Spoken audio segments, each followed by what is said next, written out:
नमस्कार दगड़ियों, मैं आपका साथी और मेरे YouTube चैनल का नाम मेरा पहाड़। तो आज इस भ्रमण के दौर में हम भीमांडेश्वर मंदिर की ओर और आज आपको हम एक छोटा सा वीडियो भीमांडेश्वर मंदिर का एक दौरा देने जा रहे हैं, जिसमें आपको हम बताएंगे, दिखाएंगे क्या इसका महत्व, क्या यह चीज़, क्या यह जगह है। सबसे पहले गेट से उतरते ही सर्वप्रथम दर्शन राम मंदिर के, और इधर वाली साइड का जो एरिया है वो राम मंदिर, वो जो नदी के पार वाला एरिया है वह शिव मंदिर। तो एंट्री गेट में आपको सीधे राम मंदिर मिलेगा। फिर वहाँ से चलते हुए अगर हम बीच पे एक छोटी सी पुलिया पड़ती है और उधर शिव मंदिर की तरफ मिले। आजकल नव निर्माण का कार्य वहाँ चल रहा है, जिसमें एक गेट बनाया जा रहा है, और यह गेट को कह रहे हैं कि किसी की मतलब कोई मरते वक्त कह गया था कि ये गेट बनाना अपने बेटे से, मेरे लिए ये बना देना मेरी तरफ से।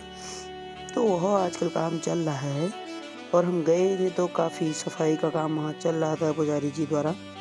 मंदिर की साफ सफाई अच्छे से। गेट से अंदर जाते ही सर्वप्रथम शिवलिंग, उसके बाद राम लक्ष्मण राधा कृष्ण, अलग अलग मंदिर आपको यहाँ से दिखना चालू हो जाएंगे। शिव जी, यह मंदिर ही शिव जी का है। इधर नंदी, और कहते हैं कि इनके कानों में जो इच्छा बोलते हैं वो शिव जी तक जाती है। यहाँ देखेंगे तो यहाँ दूसरे ज़्यादातर यहाँ शिव जी के मंदिर यहाँ स्थापित हैं। अलग अलग मान्यताएं हैं, अलग अलग दंतुएं हैं जो बोलते हैं लोग, परंतु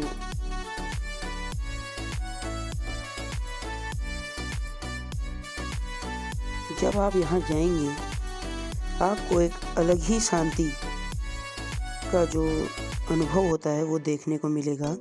और यह यज्ञ स्थल था मंदिर का, जो मैं आपको अभी दिखा रहा हूँ। यज्ञ स्थल, यहाँ यज्ञ होम आदि जो होते हैं वह उसका स्थल है। और अभी मैं आपको खाली मंदिरों का परिचय दे रहा हूँ, बाद में थोड़ा जानकारी। फिलहाल यह अभी यज्ञशाला का ही कक्ष है। एक नदी यह आती हुई दिख रही है और दूसरे भी हम फिर दिखाएंगे। ये चंदन की लकड़ी, जब भी सुबह यहाँ बैठते हैं पुजारी जी लोग, तो चंदन अवश्य लगाएं। चंदन खुशबूदार एवं शीतलता दोनों प्रदान करेगा आपको। यह मेन मंदिर यह है भीमांडेश्वर का शिवलिंग। पुरानी मूर्तियां हैं, शिवलिंग, और यह शिवलिंग है, यह है भीमांडेश्वर का शिवलिंग। वो आगे समय तो उसमें वो बाहर से चढ़ाया जाता है, जो चांदी का होता है वो लगाया रहता है। पर अभी हम ऐसे दिन गए थे कि जब वहाँ साफ सफाई का पूरा कार्य हो रहा है, तो हमें ज़्यादा चीज़ें वहाँ देखने को ऐसी मिली। बगल में गणेश जी की मूर्ति, और गणेश जी की जितने भी जो मंत्र होते हैं या उनके ऊपर जो चढ़ावा चढ़ता है वो यहीं पे ही चढ़ता है। यह मंदिर शिव पार्वती और गणेश पूरा परिवार है। और यह छोटे छोटे शिवलिंग इधर को देखेंगे आप, उधर पे माँ पार्वती कार्तिकेय जी को खिला रही है, और इधर सभी मंदिरों में छोटे छोटे शिवलिंग और कावड़ जो लेके आते हैं उनके द्वारा यहाँ जल चढ़ाया जाता है कावड़ घाट पे। अगर मैं आपको दिखाऊं तो ये कावड़ यहाँ रखे गए हैं लोगों के द्वारा, जो कावड़ लेके आते हैं, लेके जाते हैं, उनके द्वारा यह कावड़ यहाँ बनाए रखे हैं। और पुजारी जी से बात करने पर यह भी पता चला कि यह हर साल ले जाए जाते हैं। जब भी कावड़ यात्रा होती है तो उस दौरान यहाँ भी जल समर्पित करते हैं, क्योंकि भीमांडेश्वर अपने में एक बहुत बड़ा मंदिर है, पंचमुखी हनुमान जी। तो मैं कह रहा था कि भीमांडेश्वर अपने में एक बहुत बड़ा तीर्थ स्थल है, खास करके हम लोगों के लिए, क्योंकि जो लोग इसकी कहानियाँ जानते हैं वे लोगों को पता है। तो जब हमारे वहाँ सालदे का मेला लगता है तो उस समय जब वड़ भेटने का कार्यक्रम होता है तो उससे पहले, एक रात्रि पहले लोग यहाँ आते हैं भीमांडेश्वर मंदिर में, और यहाँ झोड़े लगते थे।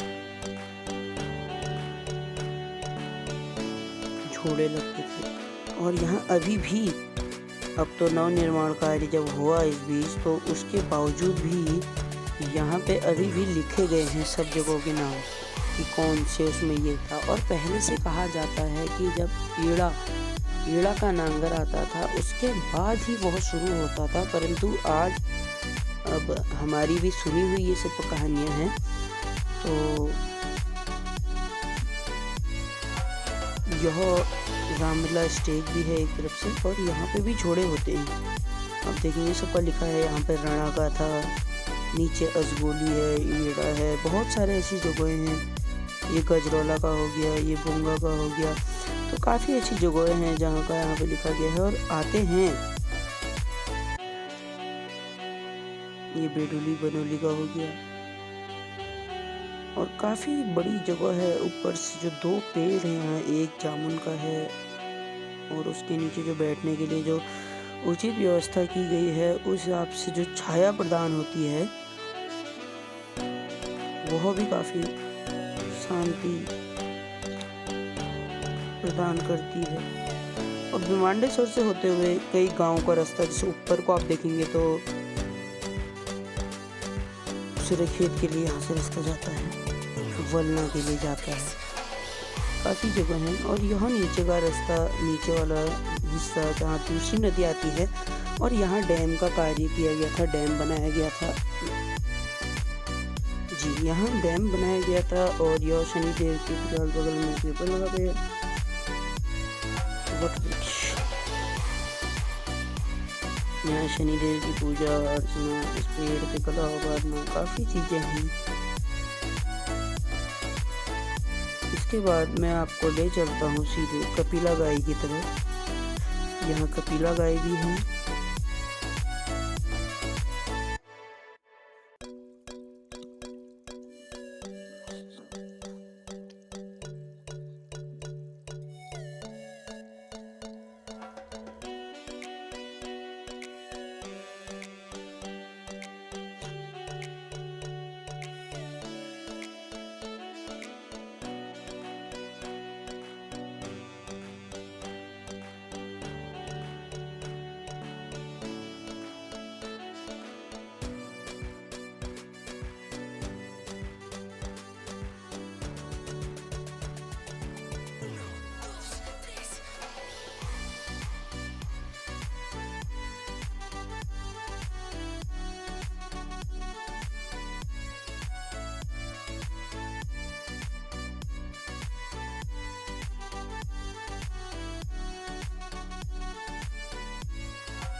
तो दोस्तों अब हम चल चुके हैं कपिला गाय की तरफ, कपिला संगम।